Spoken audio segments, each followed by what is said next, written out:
let's go ahead and we have a gallery up, but let's take a look at what iBooks looks like. Now, if you've used the iPad, you're familiar with the iBooks application. If you haven't, they've done a really, really nice job of kind of bringing that iPad app down to the smaller size. So the store is very nice and it's very easy to navigate, just kind of like any of the other, the App Store, the iTunes Store. You can kind of scroll through things. You can find books to read. You can look up your past purchases and see, hey, I want to re-download these. Like, these are some of my free Gutenberg books that I haven't downloaded.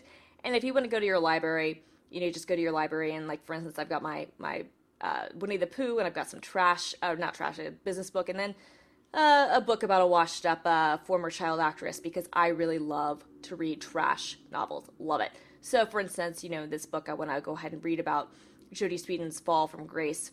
And you see, how the text is really well formatted. It's a really attractive layout. I have to say, I think that, it's really readable. The transitions are really nice. You can basically go straight back to the library. I really like the feature, for instance, I can go straight to the table of contents, and that's really well formatted. I can go to my bookmarks that I might have had on any other device. And I don't, here will actually, it shows, adding a bookmark, adding highlights. I can resume reading. You can do a full text search throughout the book, which is really, really nice. And you can also highlight phrases. You can change the brightness. You can change the font and put a sepia background on if that makes it easier for you to read. So I think they've done a really nice job with the iBooks app. This is what it looks like if you're just reading it in landscape mode. They don't have the 2-page approach like they do on the iPad.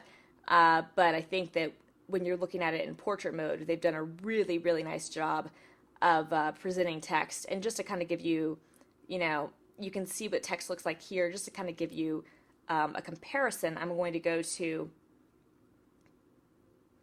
my Kindle app, where I have tons and tons of books, and kind of show you the difference. And I think that the Kindle app for iPhone is actually really great, honestly. However,